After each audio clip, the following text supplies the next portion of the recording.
Samantalang meron din tayong binabantayang bagyo sa labas ng ating Philippine Area of Responsibility at meron nga tong international name na Severe Tropical Storm Pudul.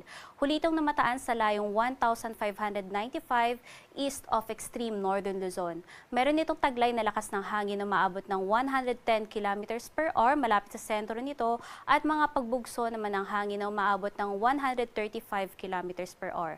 At patuloy itong kikilos pakanluran o westward sa bilis naman yan na 20 kilometers per hour. At base nga sa ating analysis ay maaari na itong makapasok sa loob ng ating Philippine Area of Responsibility mamayang gabi o bukas na madaling araw. Kung mangyayari yon ay papangalanan na natin siyang si Bagyong Goryo, ang ikalawang bagyo sa buwan ng Agosto. Base naman sa ating latest forecast track, patuloy na kikilos itong si Bagyong Pudol ng Pakanluran hanggang sa makapasok ito ng ating Philippine Area of Responsibility maaari ngayon mamaya o bukas ng umaga. At pagkapasok nga nito ng PAR ay maaari pa itong mas lumakas pa at umabot na nga ng kategoryang typhoon. At sa nakikita din natin, kaya pakanluran ang kanyang direksyon dahil merong high pressure area dito sa may silang parte ng Japan na nakakaapekto sa kanyang track.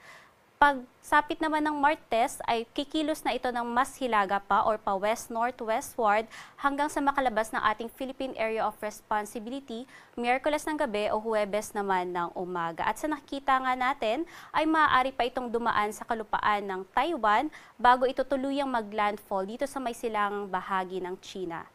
At base na rin sa ating area of uncertainty or ito yung mga lugar na maaaring daanan ng bagyo dahil sa di pa katiyakang paggalaw nito kung sakali man na magde-deviate o mas bababa itong bagyo compared sa original track kanya na mas mataas ay maaaring mahagip nitong malalakas na hangin na dala nitong bagyo o kung makikita nga natin itong dilaw na bilog ang parte ng Batanes. Kaya muli, pinag-iingat natin ang ating mga mamamayan dyan sa may extreme northern Luzon at patuloy na umantabay hinggil sa mga pagbabago sa track nitong bagyo.